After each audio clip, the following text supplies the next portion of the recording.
building. So we added new features to the enclosure. We extended the height. The turtles aren't able to see out as well, but people can still see inside of it. And so it's actually made it a lot more enjoyable for them. They're not constantly trying to claw out of it. But also it makes it more enjoyable for the people that are visiting there too, because they can still see the animals. And then again, with our revenue report, we are doing very well on revenue. And you should have that same revenue report that I give each of you. As you can see, we're doing way above what we did last year at this month. And so we're working really hard on focusing on our spending and then also focusing on creative ways to get the revenue up. Are there any questions about the park report? I read that it was very complete. So, yeah. Is this format going to be what you're going to provide on a monthly basis now? Yes. I liked that it touched kind of every division. You kind of see the people that are working there, and it's just fun to kind of see every single thing that everyone's doing. Yeah, we'll go over that. Yep. Thank you. Awesome. Thanks. Fire. I'll give you the opportunity to pass right now. We don't even have to make it awkward. We're good. I'll wait. I know. I just saw you sit back there.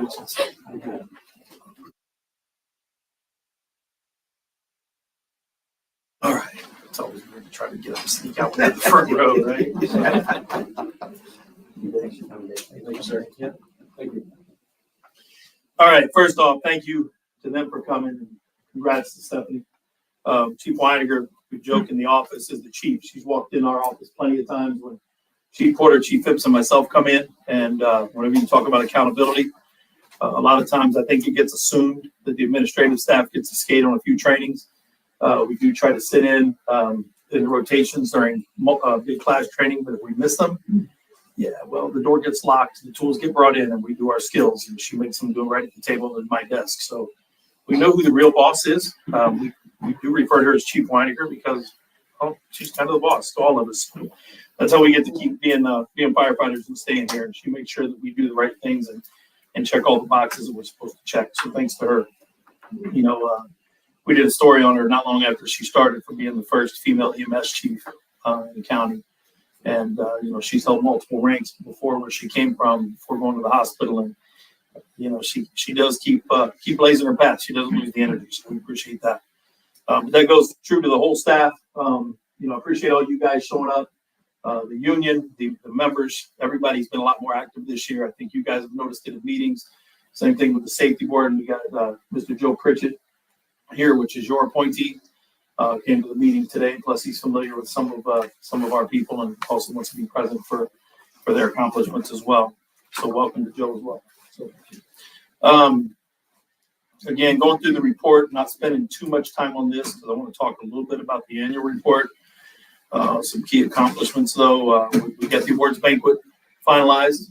Sorry for the late invites for you, but you're there. So hopefully you make it back, and we look forward to seeing you, Steve. So we also added another fire inspector, Tony Smith, sitting here in the front.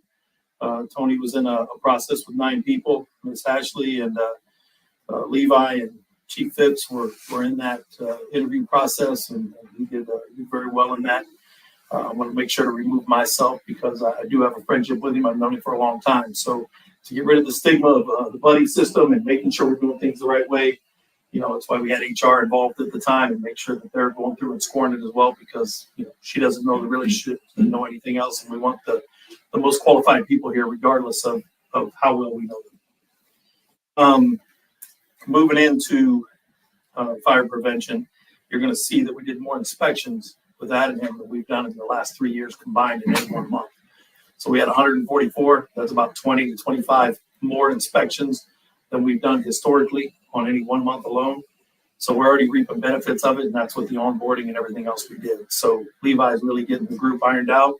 He's taking ownership of his division, which we appreciate.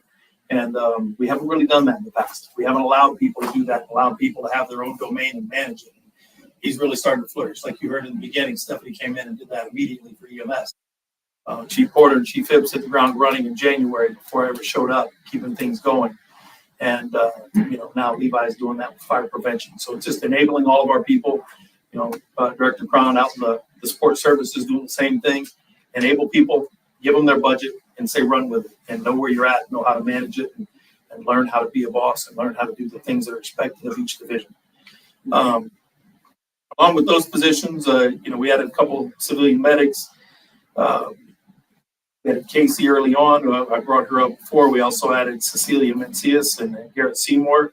They just joined, and today was the last one getting cleared. Cecilia got cleared today. Is it correct? Was the email? I haven't read it yet, but I think it came across. Yeah, so they're both cleared, and they're running, serving the community now. Because we crossed 2 over into the fire side. So creating paths for people, creating a path to yes, creating opportunity. How do we keep people from leaving and provide opportunity internally? Well, we have 2 medics that have been on the civilian side. They're crossing over to the fire side right now. We did that with a firefighter last year. If you'll remember Mike Smith, James Smith, Frog, however you know him, he crossed over to become a civilian medic. We provided that opportunity and a little bit of haste, but we got it done after he'd been asking for months prior. He said he'd been waiting for 9 months for an answer, and we came up with an answer. Hours. So Chief Porter wrote the policy. I started calling the office to make sure they knew what was going on, and Chief Phipps, he dealt with the family and made sure they knew when you report to work and you get off your retirement that day, but creating opportunities. The 2 firefighters who left, one went to Westfield. Am I right in that? And then one went to IFD. So again, one left for geography, one left for opportunity, and Steve lives across the street from one of them. So you got to hear firsthand the reasoning and even what they're sacrificing to go. So it's not necessarily leaving for pay, even though going to IFD, they do make more in the long term. Now we're closing in on that. We're at that 88,000 on their pension base. So we're getting closer. And again, we're not trying to keep up with the Joneses going toward the city. Their finances are a lot different than ours. Another thing I wanted to fill you guys in on before I move to the next step is the second last paragraph. Ashley, myself, and Chief Phipps, we went down and talked with Jeff Peters. We're ahead on the 5-year or on the fiscal plan. We wanted to rework some numbers based on our individual discussions. We want to make sure we knew where we were at. Things are very promising. Things look good, and there's some opportunity for us to capitalize on what we didn't initially know, but now we do. And there's nothing negative about what he said. Everything's sustainable. The budget's still good, and some of the funds that we identified can be utilized appropriately to minimize debt. And that's what we plan on doing. So we have that report that'll be presented to you later in the year, but we're already ahead on that instead of rushing the last minute to try to understand it. It's been a good conversation with him, and we appreciate it. Go to the next page on the operations monthly report. As you look at each of the rigs, we're already at 706 runs for the month of January. So we finished the year last year over 8,100. Went up significantly. Us, Danville, and I think Liston went up. Everyone else decreased in runs by a few hundred. So we went up a little over 7%. Danville went up a little over 10% in their runs. Again, we're not slowing down out here, and we're already 100 runs even over where we were this time last year. So we're moving ahead still. One thing you'll notice, we did put in mutual aid given and received for your request in the board's request, one of the last meetings. You're looking at about 200 given, 208 received. I'm going to show you some of the annual report that shows something quite contrary to that. That's for now. The Danville's starting to straighten some things out. I think our neighbors to the east, they're trying really hard to give a good perception to start out. We'll wait and see how that happens later on. Brownsburg's starting to develop ideas to move south. They need to do that. They need to start covering their areas. Just like us, not being very well served in the southern area, south of 36, they're not very well served in the south area of their district at all either. Plainfield has no plans on moving north. Their initial plans are moving south, with future plans coming north. They're not in the near future by any means. So as they continue to annex, we continue to serve, just so we know that. Rigs, EC 140, ladder 141, and the engines. It's always a competition on who does more runs. We're pretty well balanced. All the engines are over 100. All the medics are doing pretty well, pushing that 100 to 150 number. The thing that's not okay is having a ladder with 218 runs, especially whenever it's almost double the price of an engine. We can replace engines a lot more readily than we can a ladder. And right now, being 36 months out, we're running that thing ragged. So as we get we take receipt of the next ladder, and we get our recruit class started in August. Even though that ladder's coming early, we're not moving the recruit class forward because we didn't budget for that. So sometimes these surprises happen, but we still got to stay the path. When that ladder comes in, we're not going to run it ragged, but we will take advantage of repairing the one we have to make it a suitable backup. So whenever they go into service, we move the engine back south to station 1 where it should be. We'll make sure to take some of that run load off for now until we can take delivery in a couple of years of our ladder 141 that we have ordered. B shift continues to hold it down on the runs. They're 247, but the other shifts are 239 and 220. Rich, correct me if I'm wrong. Doesn't B shift work the least amount of shifts in the year? Yeah. So in the runs, you're making up for it. So move over to fire inspection report. Again, fire inspections, consultations, 144 this month. I've mentioned Tony Smith coming on as our fire inspector and investigator. Again, the division did 144 fire inspections. They have a plan where they should be able to hit most, if not all, of the businesses this year. Okay. So they've already drawn out their roadmap for the year, how they're going to accomplish it, what their plan of attack is, and how they can work together to get it done. So again, appreciate that group. Same thing with public education. Courtney's continuing to thrive in that. We had a little bit of a fall off last year in the transition, but again, we're moving that forward, and she has her plans, and her goals are in the annual report as well. So they're all part of that same division. We can't guarantee that the money that they bring in on plan reviews will keep up. I know right now it's in between 50 and 100,000. That's all dependent on construction. So I'm not going to count on that as money that we can rely on year after year. You guys have our annual report. I'm not going to go through this page by page. I'm not going to go through all of the details of it. I want you to read that on your own, and I want you to ask questions of it. And I want you to give input. But the goal this year was to create a unified look of our department and stop having individual divisions, even though they're expected to operate independently and manage themselves. It's part of the whole, and they got to be included as part of the whole. What I will tell you is looking at page 5, significant accomplishments. And by the way, each firehouse should have one of these in them. We also have one out in the lobby, and any of the deputy chiefs or myself will have a copy. I will send a PDF out to everybody by email, so you'll all have your own version. But as you look at the significant accomplishments, none of that should be a surprise. It should be everything you've heard throughout the year, and it should be everything you know that we're going to ask for later. So going from page 5, go to page 6 for a moment. I promised everybody in this room that's from the companies that we would make an inverted org chart because the goal is to serve the people and serve the people. And again, the citizens always remain at the top, and then it's the firefighters and paramedics. Then after that, it's the officers, and then it's the administrative staff and battalion chiefs. It's our job to push things uphill. It's our job to push ideas uphill, and whenever they ask for it, we have to provide it. That's where Chief Weiniger has excelled. That's where we will be pushing the fire training division when we nail it down. And that beside me works constantly. We get into our conversations, we get into our debates, and sometimes we get into arguments, but not too detailed, not too deep. And we continue the path forward and the positivity for the department. And it's just discussion that's healthy and needs to happen. But again, the inverted org chart is something that needed to happen. The one we have on our policy manual is way too convoluted, and we're going to clean that up probably later this week. Put this one in. You'll see the department roster. We'll look at our people, and then you'll see the list of stations and vehicle list with all the years and make some models of what we have. So if I'm going to replace something, there's no doubt you already know what we have. Again, you can go through the rest of it. I'd like you to skip forward to page 19 right now.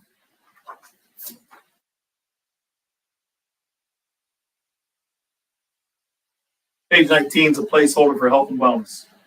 You have the ops chief's report, the EMS report, and all that behind, along with the training report. Then you go into the administration. Under that's health and wellness. We don't have enough data currently, but there'll be de-identified data showing trends on what our people are doing for themselves and what we're trying to provide for them to help themselves. One of the new things we'll be rolling out this year is the DARI movement screening. We've already met with the staff at Hendricks and Ryan McNeely and his people, and we're going to start that during our blood draws and start putting that out to our employees to know that it's coming and what they can do to prepare. Again, that's not a pass-fail. That's not anything that can put a person off duty. It's simply so they can have a better life and correct any deficiencies they have to make their job easier. It's not something we'll use as punitive. And I want to make sure that you all know and everybody here knows that it's a tool for you, not against you. And we won't use it any other way. Page 27, we'll move to the back. We move through the fire prevention report. You know, hoping you guys will do that. Look at everything, but on page 27, again with the mutual aid report, move to the middle of the page. You'll see 2023 mutual aid report. Total given 2,550. Total received 689. As you look at each department, the first column is given, the second column is received. Okay, that gives you your snapshot that you'd ask for as a board, and you can start looking at that and seeing what's going on, and it'll allow us to ask questions. If you ever want to go to those entities and ask questions, I'll be glad to accompany you. Page 30, we'll move ahead. The next two pages are our run reports, run stats. Get to page 30, and this is where I'll leave you. The last page is our goals. You can look at that later. But on page 30, you see a heat map of our runs. These are all of our runs that we did last year. Dropped on a map. There's more detailed maps we have access to and that we'll make for future presentations. But as you look at that map and you see everything along 36, which is basically a solid red line, you see runs going into Brownsburg, runs going into Danville, runs going into Plainfield. The problem is between 36 and Plainfield, you see Station 143 West and not much else. And there's a lot of runs in that area. And we know what 7 minutes looks like. And I've been saying that. And then we had an illustration. Later on today, you're going to have some things in front of you. You're going to have some proposals in front of you, resolutions. And whenever you make your motions, I want to make sure that you guys at least have a visual that you can look at whenever we talk about stations, construction, needs for our people to do their job, and why we're asking. And these maps will answer those questions. Each one of the runs were GPSed, and they were put in here by GPS location. Red is the heavier amount of runs. Green is the one-offs. Yellow is a little less frequent. But again, you can see we're running all over the place and even outside the borders of our township. So whenever we come and ask to build a station, we're not asking you because we want our name on the plaque. We're telling you that there's a need in that area. So I'd ask you to consider that for the people that vote for you all.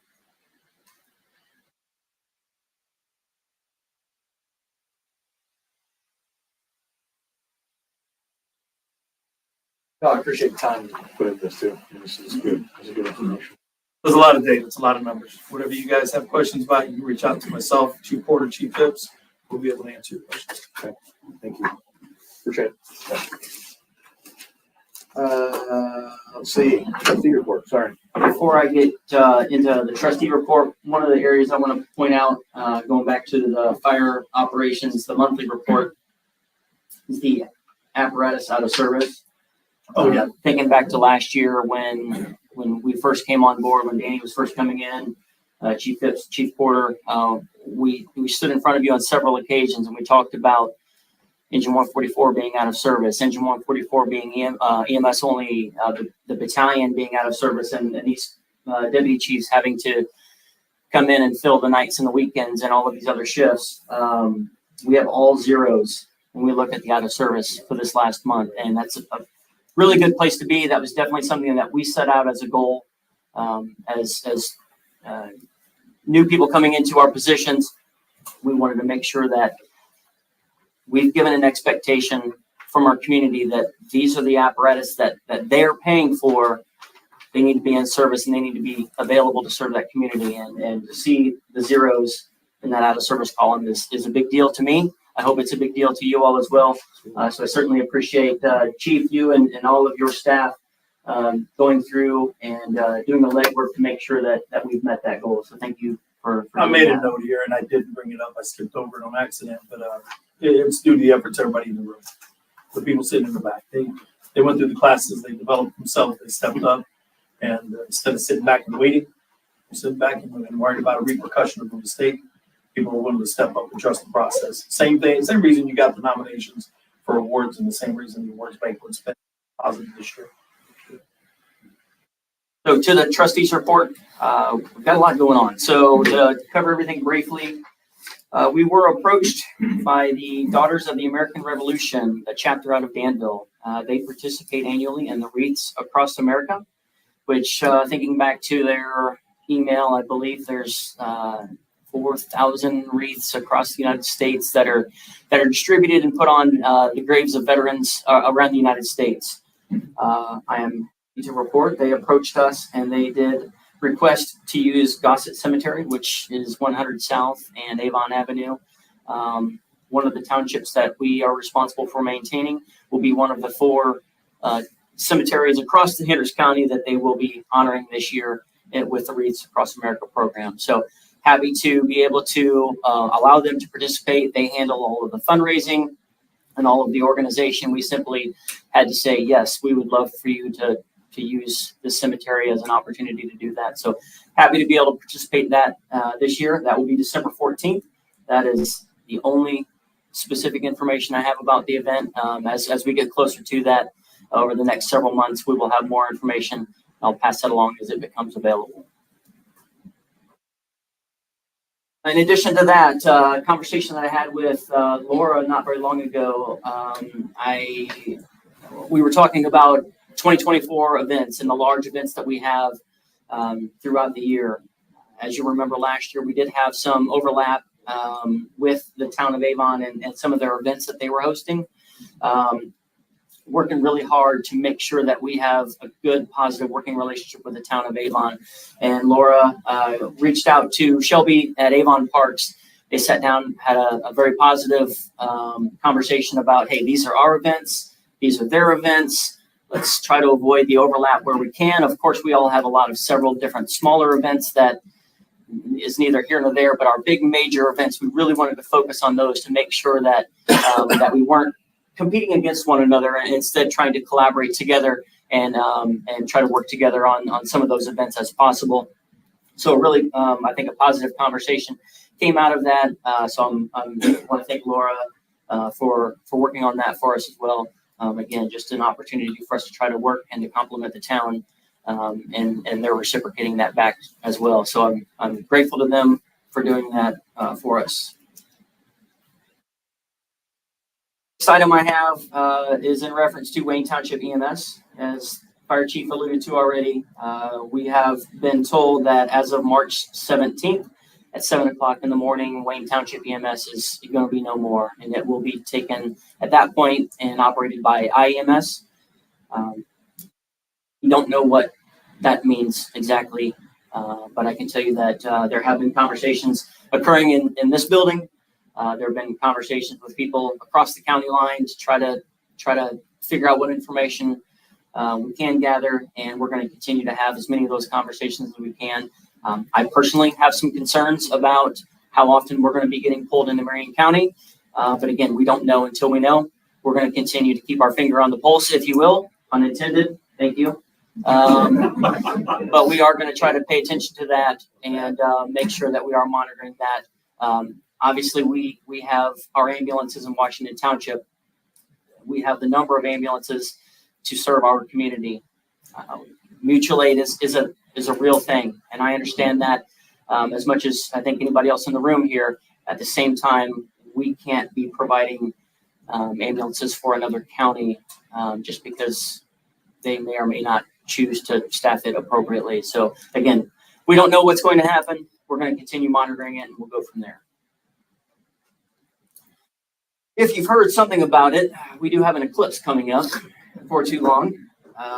Again, Laura and her team have been working on a couple different fun events, working with the school to try to have an eclipse camp. We also have a big event going on at Murphy Aquatic Park that is going to be fun. The fun part about being the Washington Township trustee, I can have a conversation with one of my department heads where we talk about all the cool fun things. I can have a conversation with one of my other department heads and we talk about worst case scenario. If disaster happens, what are we going to do? And so Laura and her team have been working on all of the fun stuff.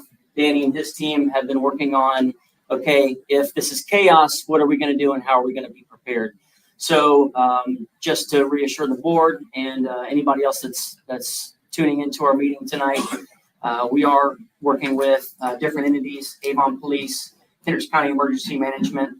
I've been in contact with the schools, the library, the town, reached out to state emergency management. Again, we're trying to contact as many of the different players as we can to make sure that if worst case scenario happens, then we want to be as prepared as we possibly can. I think that is emergency services in a nutshell.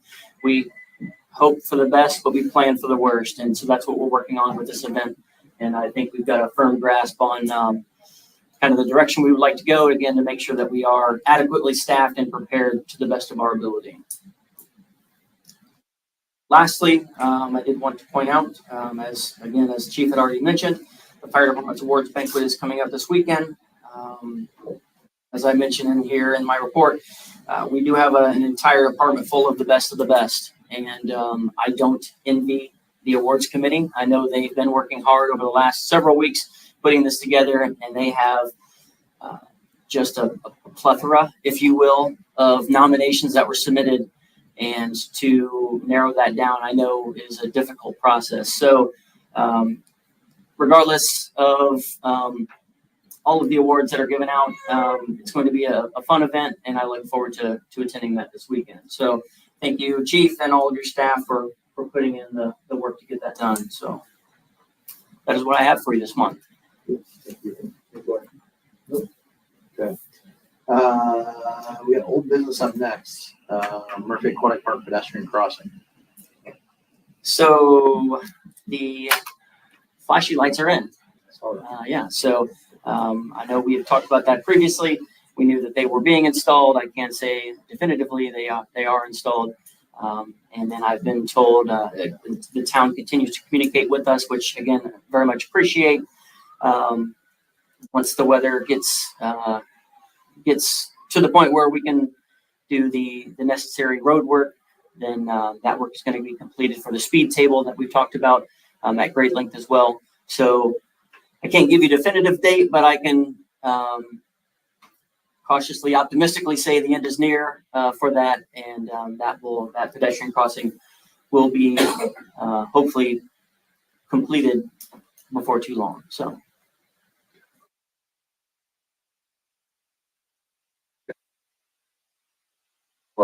We'll wait the next meeting to see if they still on the old business. Hopefully. Hopefully it'll go away. Yeah, hopefully I won't have to talk about it anymore. Yes. All right. Next up, we have the bots presentation. That's a lot of paper. Yeah. Just whenever you say a lot of paper. Okay, who knows what a bot means? Well, I learned. You know. I learned the last meeting. Yeah. Okay. So It's not something you chat with on the website. yeah. No. So I'll tell a dumb story, and I won't tell who it was. I'm always good for a dumb story. So I started doing a lot more of this 6-7 years ago, and bots have kind of taken this rise along with me coming along and doing more township and fire municipal work. So wanted to figure out what they're about. I contact State Board of Accounts. I will not tell you who I contact State Board of Accounts. What's your white paper? What's your position? What's your audit manual? You see me walk around with that office on wheels, and one of them is my audit manual, and the other is what I call Fire Bible. So I'm like, sure, there's got to be an audit manual for bots. But you don't audit bots. You don't have any meaningful oversight of bots. And then I did a similar meeting with the LGF and gave them the purpose of it. And they said, hey, only reason we took the meeting is so we could figure out from you what you thought bots were. So bots are new. Bots are novel, and bots are incredibly popular right now. Most any municipality or municipal or local unit that's doing construction of any kind is considering them, and there's goods and they're bad. Others that are in a position similar to all of you have come to me afterwards and said, I'll never do another general contracting project again. I'm done with it. Too much oversight, too much input, and what he just finished with is exactly why. Fooling around with change orders, all kinds of incompletions. The project, once the general contractor's paid out and gone, it's yours to finish the loose ends of what's not been done. Municipal advisors, attorneys, SBFA, DLGF, Others in the legislature are kind of looking at it in comparison to the way we've done other things is how do you penetrate the bot? How do you test the bot? How do you evaluate the bot? It's difficult to do. We have these guardrails and standards for which we do procurement, for which we do other development that are very rigid and very segmented and make public projects harder to do. The bot is easier to do because we outsource the trouble to the bot developer. So what the title 523 lets you do, it's a bot statute, build, operate, transfer, bot. It allows you to go into direct negotiation with the most favorable vendor you find after an RFQ process, request for permit, request for credentials, request for portfolio, whatever you want to call that, on a more generalized description of your project rather than when we have to have a plan roll and a very detailed breakdown of what the project's going to be, and they come in and they bid it specifically. And it's a lot more generalized and it's a lot more partnership based, and 523 falls under the PPP statute of public-private partnership. And so that's what it is. It's more free form, it's more flexible, and it takes, I think, a lot more of the headache and the labor off of the municipal unit. My issue that as a practitioner is it's hard to penetrate and look into the black box.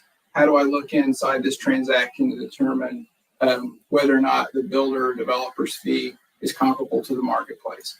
I think in a conversation trustee and I had was rather than generally approve bot for all things you do, every time we have a project, bring the concept back to the board. And you will have work to do.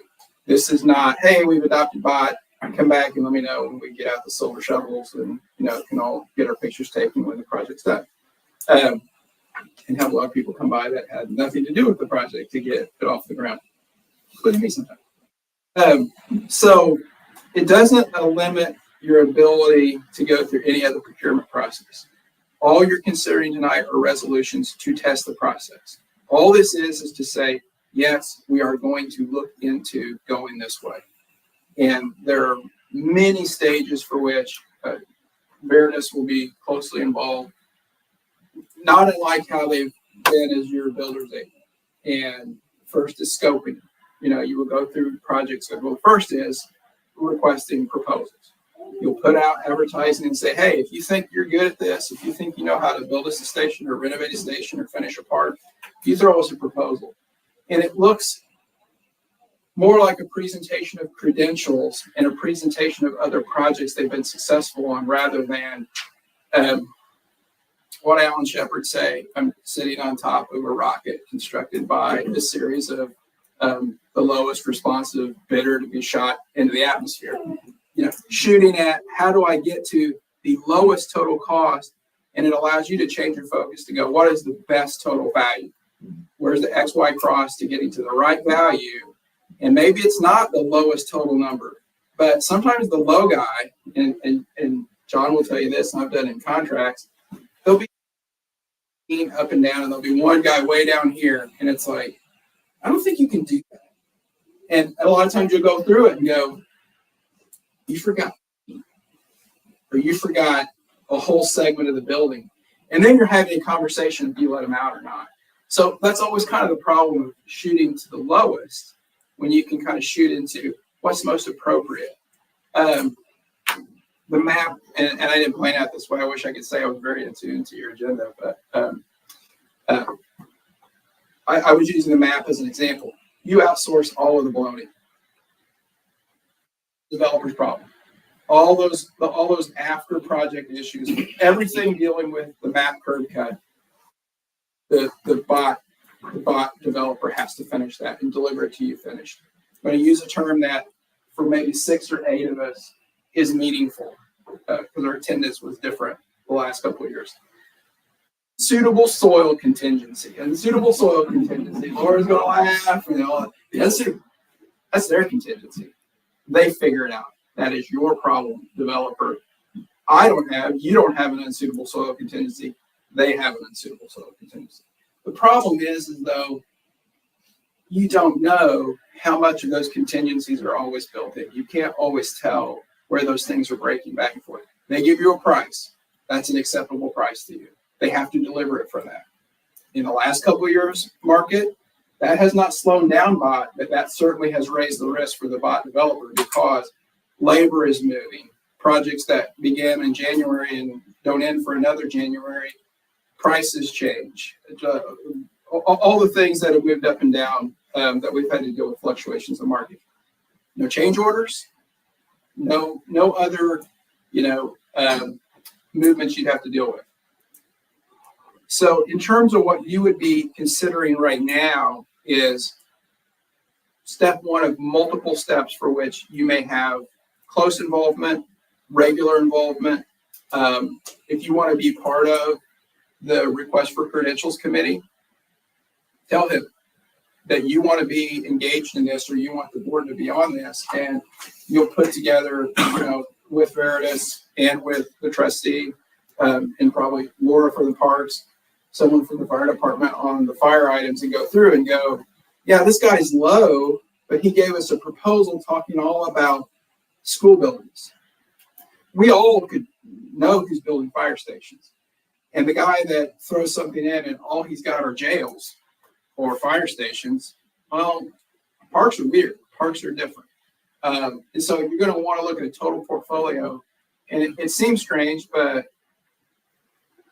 John really knows. I kind of know who's building weird and unusual parks, who is building a lot of fire stations. You're going to be able to look at that and go, well, where have you been building these at? How have you been building them? Where have they been successful? Are they finishing well or not? Probably also, too, as part of the RFQ committee, you can call me and go, hey, who do you know that's successfully building with ABC or PDQ or whatever? Not everybody's happy with their finish. So you're able to look and be a little more involved rather than just come in on Wednesday at 4 on the day bids are due and go, okay, did they get it in? Was it on time? We open, we make a list. Who's the low guy? Who turned in their bid bond? I guess he got the project. You actually have some value weighing in that. Then once you select whoever's responsive, you go through scoping. That's when you get into kind of the size and mass of the project, and you're really starting to get into total numbers. If you're going to borrow money, you're still going to do all the same processes before. This is not a blank check to the trustee or anyone else. Like, off you go. Spend whatever, let us know when you're done what it costs. You still have to go through all the formality if you're going to borrow money to fund it. I would presume, particularly for the larger projects, you will be the funding source. However, in other places, depending on the size of the project, sometimes the builder, sometimes the developer brings the funding in and takes all the initial risk, and then you have a funding agreement afterward. It's an open playing field. I will tell you this, and this is where I kind of call, shenanigans. You will have some developers go, well, it's not borrowing. You're taking your ability to developer to get someone else's money and use that money with a promise to pay it back, and then we are entering a contract with you to take over that agreement. Use your buddy's credit card to pick up the tab, you're borrowing. It doesn't matter. So don't be under any illusion because the developer is picking up some initial funding, if that's part of any of the contracts that may come about, that it's anything other than borrowing. But it does move adjacent or through different channels than what some of the statutes require. Right now, it is an open field. The legislature is not heavily regulating it, and the State Board of Accounts is not heavily auditing it. So that could change someday, but right now it is extraordinarily popular. It's extraordinarily prevalent. We're only going to see more and more of it. I don't think we're going to see less. And it's just because of ease of use and really kind of practicality. Tonight, you're not approving any particular project. If you say yes to any of these particular bot proposals, all you're doing is saying bot sounds good to start with. If you say no to any of them, that doesn't mean you are shutting down the project. You are just saying you're not looking to pursue bot for this. Because you say yes to bot tonight does not mean in 2, 4, or 6 months, well, we got to do a bot. That's not the case. That just means that you're adding it as one tool to your toolkit. You may look at it and say, I don't know why we need a bot. We're going to do construction manager as constructor. Okay, but that's still available. And you'll still have both the guardrails, but the requirements. You're not going to get around bonding requirements. You'll still have to meet all the standards if you bond. I'm happy to answer any questions. I know you had a work session. I'm sorry I couldn't attend. I had a trial, but hopefully that's a good preview. And with John's here, if there are specific questions, but the resolutions are fairly straightforward, and it will be up to you on those items. Procedure after the committee has selected who they feel is the most appropriate constructor, then would that come back to the board for approval, or is at this point in time we basically delegated that approval process on to? Necessarily, it's going to depend on the nature and the scope of the project and approval. You're still going to have to go back to you as legislative body to notice, and you're going to have a public hearing on the transaction to be awarded. So that's kind of lockbox one. And then if you're going to borrow money, if say it's something that on the renovation, I don't know how big it would be, if that's something that could be funded on a 6-year loan, that would still be going through the notice for any borrowing on that. So that would be another approval. And then if you're going to bond any of the projects, you're all well aware of the difficulty of the bonding process. And so there's kind of a double approval. There's kind of several channels. I mean, you could go through the response process and I think maybe this is the best guy of a bad bunch, but I don't really like any of them. And the people you think are going to bid or submit credentials, maybe the person you like, even if, John or I nudge him in the ribs several times, they're like, this year we're spoken for around the state. Not everybody always puts in a proposal. So you may look at it and go, I don't really like what I'm seeing in this round, and, stop there. So it's not a matter of you start the process, you can get to the credential phase and go, I don't know if I like anybody. Then you can get to them and say, hey, I want to go into the scoping period with that person. So that's kind of a due pass for that one. And you move them on, and then there would be an approval of that here. And then if there's borrowing, there's another approval of that. Then if we have to acquire any land, get rid of any land, anything like that, we still have to go through all those procedures too. I think we have all of our land for all these projects. I can't build part of a fire station, that kind of thing. So the question is obviously not related to that. For the master plan that we looked at on the 25th, we had a extremely nice vision of what we wanted to do for Murphy Phase 2. If that comes in at beyond our what we feel comfortable funding with tax rates, that kind of thing, where in that process does that enter into that? If we downsize the project, do they resubmit? Do they have to come back to the board for a new vision? What kind of thought process there? I think you find the vendor, you go through, you prove this, and you go through the first phase and go, I think this is the person that's the best park builder around versus the best library builder. And so we get our park guy, and then you go through scoping. And they go through and they take all these great both renderings, which I would call the really good looking stuff, and then the architectural plans that are like this fastener goes into this piece of steel, and they start doing, close estimations. They start getting you within, low 5 figures range of this is about what this thing's going to cost. And you start looking at that, or they just start as constructor or as bot developer going, it's going to cost $14 million all in. You don't worry about how I get it done. I'm going to build to these standards, these scopes. You start looking at it, like with your financial plans or the things Jeff Peters comes and talks to you about. I'm just not ready to put that bandwidth on the township or whatever. You can go to them and look at it and go, kind of two things. Can you value engineer this? Because I was really kind of thinking of a lesser total, or do you scale it down? Because to your point, at a much smaller level, I had a conversation with someone like, hey, I don't really want to do $1 million fire budget. Don't laugh at some people do have $1 million fire budget. How about if I just approve a $500,000 fire budget? It's like, you got to understand that half doesn't get you half the service. And I think that's what you're saying is if I scale this back, how much meat am I cutting into? How much flesh am I losing? And is this still the same project? You would do that in the scoping phase and go, can I lose this segment? Or can I just defer this segment? We've got this part here. Let's just think about it later and see where that brings you down. But you are able to do that in the scoping phase.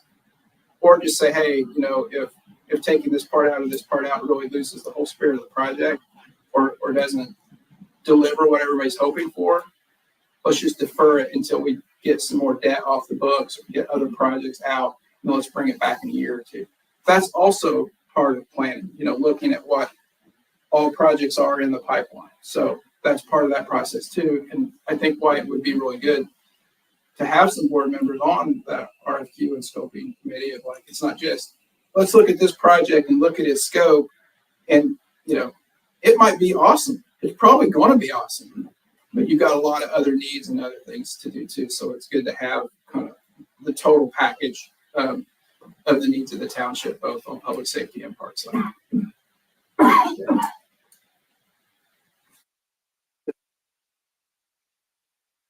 Maybe all appropriate. So simplistically, I think Steve asked the one. This doesn't mean we're running forward and this is all done. There's a lot of stops along the way. Is one, two. So now we get on this path. We scope it per se. How accurate does that scoping become when we have to hold them accountable? So for example, you mentioned change orders. You know, they design it. We say, here's the scope, but they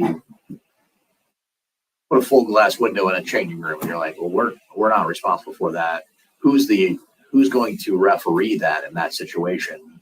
Well, Veritas would be our agent, regardless of, they're going to do the same work that was done for Murphy One and all the other projects they've done. So they would go in and go, hey, you know, there's a plan rule, there's a massive plan rule. And so they'll go through and go, you know, as we're going through each phase, and they won't necessarily look at it completely for the same way. But if we're borrowing money and we're taking a bond from Bank of New York Mellon, we're still going to have compliance with the draws. We're still going to have to show that, hey, you know, you're asking for the next draw, and he's going to go out and go, yeah, I think that's the right feet of Romex. Yeah, I think that's the right amount of conduit.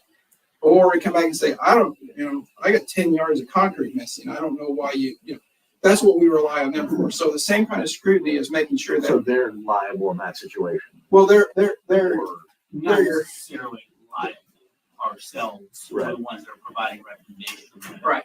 Is out in the field conforms with the documents that are being built. Okay. But you're verifying. Are you saying We off are of the verifying, documents? Okay. providing recommendations, the architect and engineer are still the ones signing off on the Okay. action. It's a document review. You guys are going through that. Right. Yes, that looks exactly the way it should. We're not right. I just No, it's those prices. But change orders, I view change orders as, yeah, we didn't really thought we wanted something, but that's not really what we wanted. It's our mistake. I view it in that situation. But in those, if we looked at the construction documents and missed something, or the team missed something, then it's a matter of who's responsible at that point. correct. So And that's when a contingency would come into place outside of Right. the owner's contingency. Okay. That's when we're looking at contractor or development. That could be our money, your money, that's Right. being spent on those issues. if I look at that, and the one way a bot would differ from how we've dealt with the others is he's still going to be going out and being eyes and ears and the technically superior person to go out and say, yeah, those are aluminum fasteners and you scope steel and you're going to put in steel, for instance. But when somebody comes back, I mean, it's happened, but if developers council slid change order across the table to me as your counsel, I slide it back. You're in a bot, buddy. Right. You took all the risk. I have no idea what's in the black box. You said it's coming out of this for 14 million. You're going to get paid for 14 million, and we expect this to be delivered on this date. If you don't, you're liable. And we would, perhaps in the contract, depending, the bigger the contract, the more there might be retainage, holdback, final draws, all the protections that are naturally built into the public works statute, we can work it in the contract. I mean, it's a fool that would say, sure, bot sounds great. Would you like the $14 million all in the first draw? I mean, you're back in trouble then. Now, on your instance where there are errors and he finds them, or the architect comes out and the architect does need to come out and go, yeah, that's not what I drew. That's not what I designed. I'm not going to clear this for code. That's also going to be the developer's issue to deal with. Now, if the developer puts it in, this isn't any project. I put in what you drew, bud. No. So then that switches to engineer architect. Right. But again, all within the veil of the bot. Yeah. They deliver you. Call up Chevrolet, you call up Ford, and I say, I want it with this, and this. Okay, here's the bill. It comes out 6 weeks the way you want it.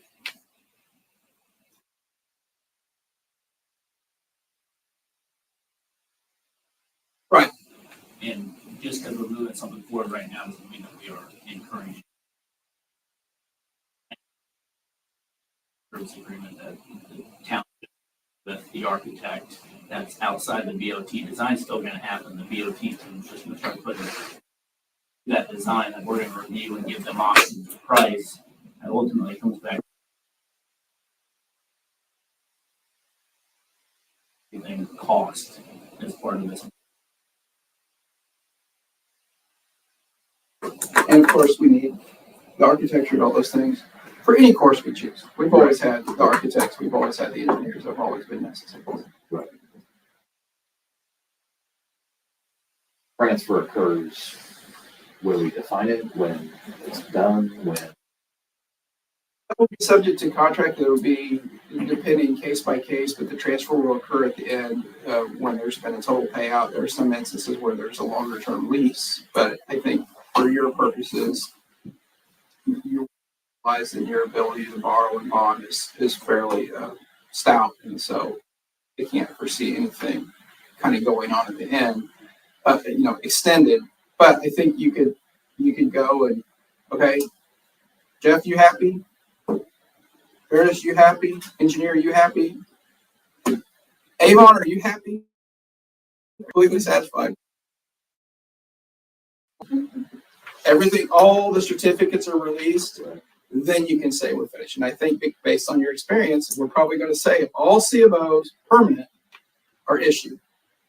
So, and those would be things we would want to put in those agreements. I think on all of them. No, I agree. And then Whether you define that as final draw, whether you define it as retainage, But I think how you look at requiring them to bond, all these different things. I think I see this as well in rising units. Don't forget yourself. I mean, you still have the means in the public works to require performance bonds and other things to be issued, or bid bonds, don't give up all the securities. They're built so we don't have fraud losses or half-built police stations or half-built fire stations. They're there to cover you. So I always encourage to say, hey, just because they want to do it in a bot doesn't mean you should just get down to, them as the insurance. I have no idea what their capital or cash pot is. So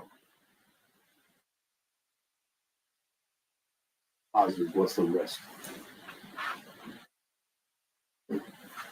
I don't really see the state changing their position anytime soon. I've heard much conversation about it, so you could have some instance where it becomes more highly regulated. I've heard slight whispers about is this a security or not? I think your risks are, and I don't know how you measure the bot against the market. I don't know how to tell you if you're getting a good deal or not.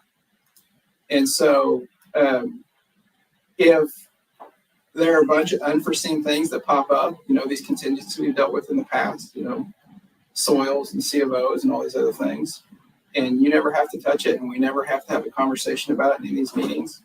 Got a pretty good deal, you know? But it is, I really call it in some instances a black box transaction, in that it is hard to kind of understand everything that's on the developer side. Done both to get around some of the state procurement and borrowing requirements for good reasons and for bad reasons.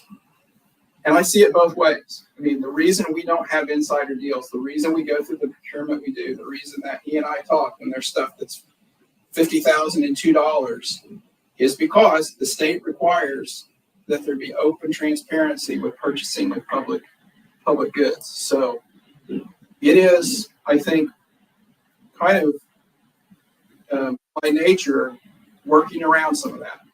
But it's in the code. It is permissible. There are no cases saying bots are no good. It is a loosely regulated area. And so when you're trying to build a project and you want to get it done, that's good. If you're concerned about oversight, loose regulation, yeah. So I'm neither endorsing, I'm neither criticizing. I have had units similar to yours they took over for a trustee. That trustee thought they knew more and did an a la carte fire station project. They barely had the general contractor organizing all the subs. They thought all you need to do is have drawings, and the general contractor does these parts, and they tell the sub to start this, and tell the sub to start that, and tell the sub to start the other. That's terrible. John's getting anxious hearing about that because, you know, you don't know who's coordinating with who. Right. And they have since done a bot, and they're like, we'll never go back. We will never, ever go back to any kind of general contracted project because the older station, you know, is having, I mean, it literally has atmosphere. It literally has rain that comes from the ceiling because all these different vendors did not work together. And we had to get, David helped me. I call it, I think, what do they call it? Construction wizard? Code wizard. Called it the code wizard. That was my term. And they came in. There's such a thing. They're called, I can't remember what they're called. Who was it? Anyway. And they found the problems. You don't want to be going backwards and researching what the vendors did wrong. And I'm not sure the vendors were wrong. They were unregulated. So that's kind of the worst of the old way. Bad way to go. I think you're right to be asking those questions of, it's a different way to go. And when someone comes to you where they might have before and said, hey, you know, this sub is doing this out here, you know, why did you select this sub, or why did you get these guys to do this work? It's like, I didn't get it. It's a bot. It's all the developer. It's really not even ours yet. So it does put some distance between you and the project a little bit. That can be good. That can be not good. It's all very dependent on really context, and we can't predict context until we get to that moment. I haven't had any bots go bad. There's only been one instance where I refused to do the attorney letter, and that's because when they formed a territory and I took over from my predecessor Steve, they did a territory and said we're not borrowing any money, and they immediately months after went into a bot. They said I think that's this. I think you did tell them. That's a different issue. I haven't had any. Man, this bot was a mess. It didn't work. So users of bots, like practitioners that deal with them, probably would give you a similar answer to these. They work. People like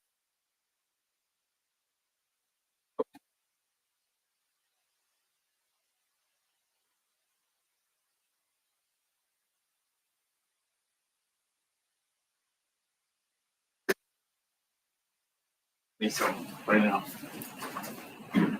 Yeah, thank you. and you guys, you know, I'm around when stuff comes up, you know, during or whatever. I'm always happy to answer questions. Yeah.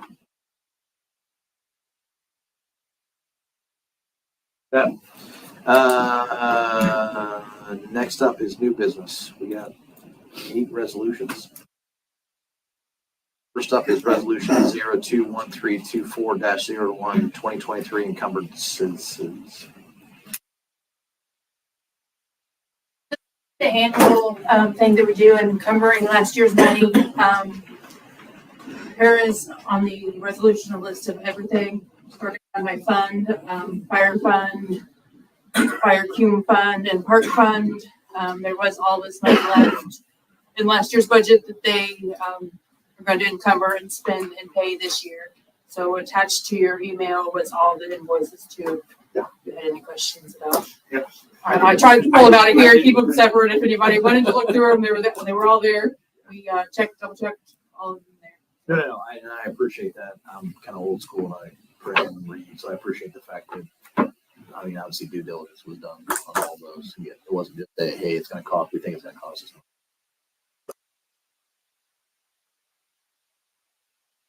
I have no further questions on it. Okay. I move we adopt resolution 02-13-24-01, resolution to encumber appropriations from the 2023 budget. Second that. All those in favor? Aye. Okay, thank you.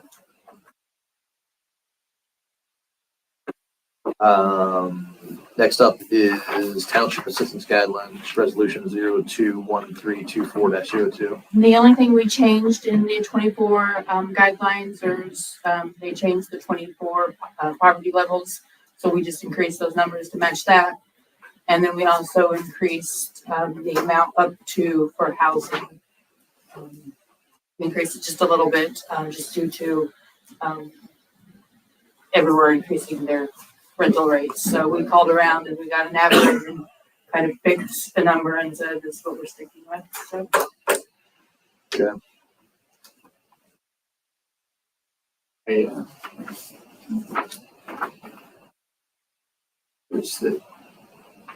That was the only change. Everything else. That was the three. There's three. Was Yep. just updating There's clothing. There was the poverty line. the income, poverty guidelines, and then the housing.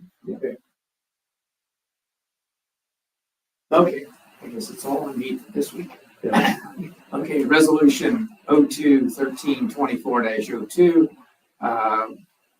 They propose we adopt that resolution regarding the 2024 assistance guidelines. Second that. All those in favor? Aye. Okay.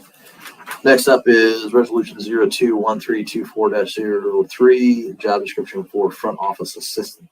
This is a new position that we're adding to the township with all the changes. We took Jessica from fire. They decided they didn't really need a full-time person in that position. We kind of had a need for someone at the front desk. Well, because Becky's only there part-time, so we kind of all got our heads together and came up with this position. It's a full-time position. They'll be sitting at the front desk. They'll help with fire stuff, admin stuff. They'll help with township admin stuff. Splitting the cost this year, and then after that, it'll be on the township. Offices for everybody. We do. Because, Yep. yeah, obviously, she's going to be doing more assistance interviews. Yep. She's not going to be up there. So this Correct. solves two things, really. Yep, and it stops everyone else being pulled to that front desk and someone walks in the door if she's in an interview or not here, or there's a lot of times that we're all up and running to the door when the doorbell rings. Okay. Makes perfect sense to me. Anything? Okay. I move we adopt resolution 02-13-24-03, addition of job classifications for township. I will second that.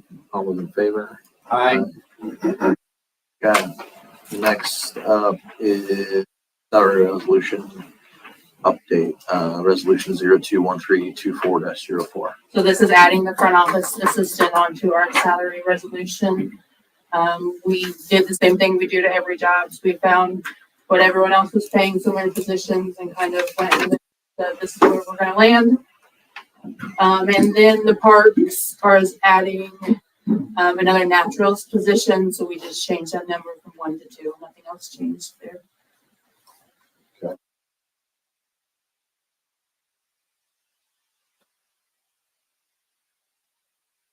I move we adopt resolution 02-1324-04, amending salaries of township officers and employees. I'll second that. All those in favor? Aye. Okay. Next up is the resolution 021324-05, the BOT resolution for Murphy Park.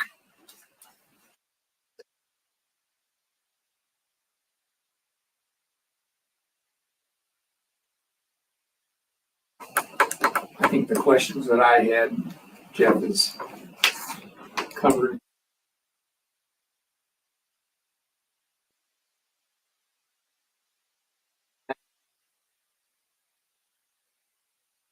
Any thought, because our third cohort is not here, to give her an opportunity, or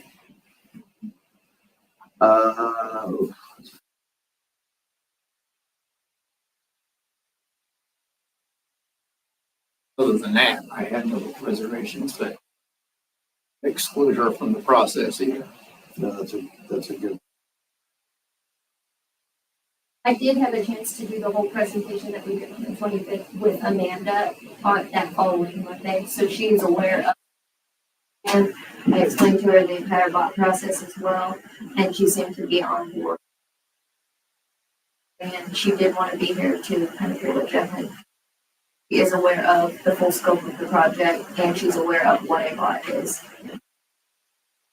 Brian, do you have any similar discussions or anything? No, she and I have not talked since the meeting this month. I don't just toss it out for consideration. No, I appreciate But, that. since we, since Jeff's explained it and kind of,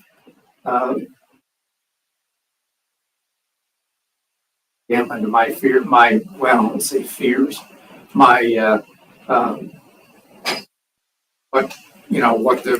the detailed steps were, involved in that at a later point, or can be involved in the bidding process. So, I don't see any reason why we couldn't move ahead. Not the problem. We can always say. Right. I don't see a concern. All right.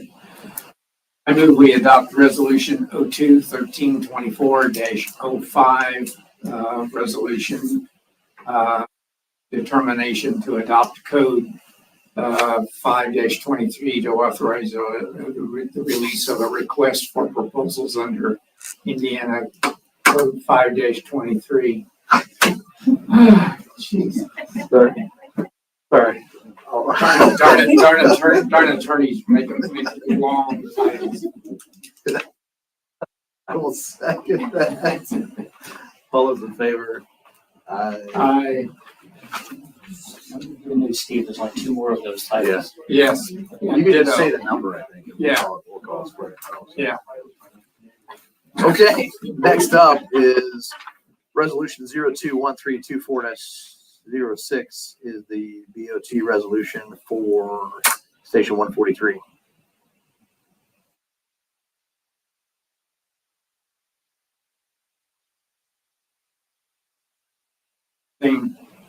Same thought process, same steps, so that if we follow those, I think we'll be fine.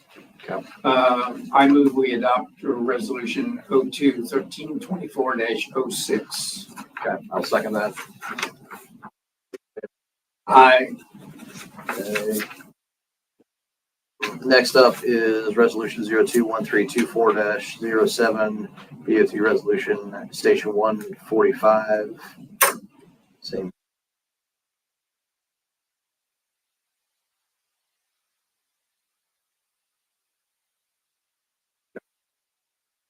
I move we adopt resolution 02-1324-07. We'll second that. All in favor? Aye. Okay. Last up is resolution 021324-06 Shiloh Park. What did I say? There's a number here on the. Oh, agenda. I'm just like a train. Yeah, I just read it for verbatim. That's number 8. Sorry. Good catch. 08 is the Shiloh Park resolution. Pretty straightforward, just basically the purchase.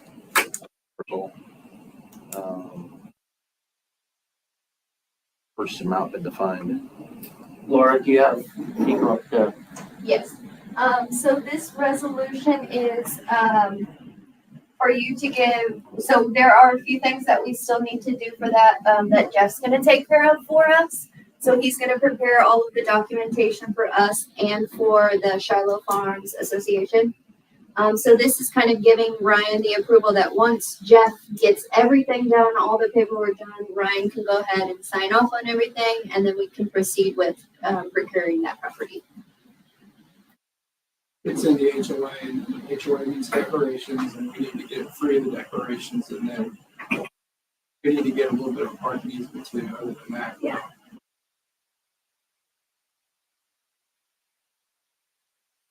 It's an assessment or talk to us about the whatever they might. Right. They need to be free. We have to do a lot of the paperwork first, and then we'll kind of kick it over to Ryan. He'll do all the signatures for everything. We'll go back to you, Shane, to get everything approved, and then we'll have the property. So this is to move forward with that, to give Ryan the ability to kind of sign that documentation once Jeff has prepared everything. that property is being donated to the county. That property is being Right. donated. So the only, That's what I wanted to hear. Okay, thank you. We So the only did agree fees to are- do some of the paperwork on their side because we would like to have the record of that with Jeff. We want the peace of mind knowing that Jeff prepared those documents. So we will pay for that, but we are getting that property. so attorney's fees, any fees for the easement? I don't think so. They have an adjacent parking area, and when Laura was looking at it, I'm like, we're gonna have to have a place to park, and I think we'll just ask.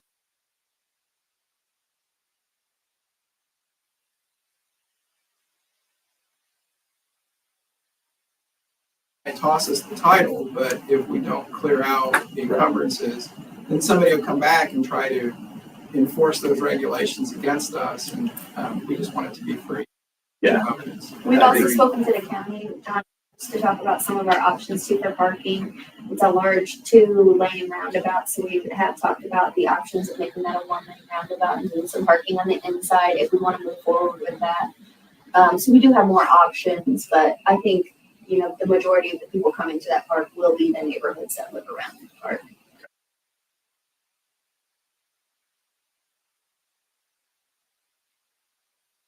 That's why we would prefer Jeff.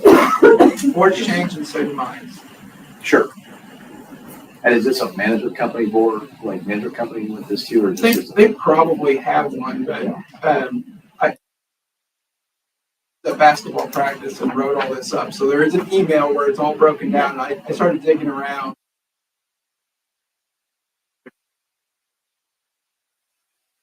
We'll kind of have a library. So I found the Shiloh docs, and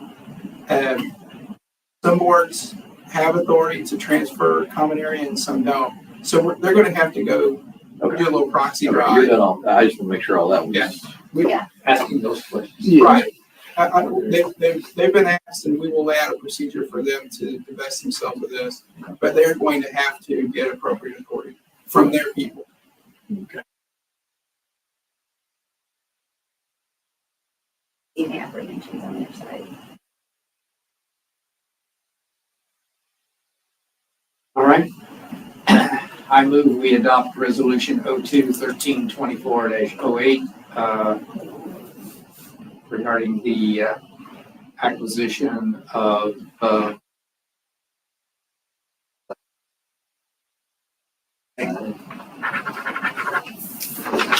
Okay. Public comment or wishes to be heard? Congratulations again, Stephanie. And thanks everybody for the year-end reports and everything. I think it's a lot of work, I know, but it's good to see, and it shows a lot of people, a lot of hard work being done. So. yeah. Imagine if a lot of these folks do this in their first year, what they can do in the second and the third. They've done a good job in their first year being on board, so I'm happy with them. Hey, we will, I watch that. We just need a motion to adjourn. I move. Second that, we are adjourned officially at 8:02-ish. Well, it's hard to see on my. You can see that.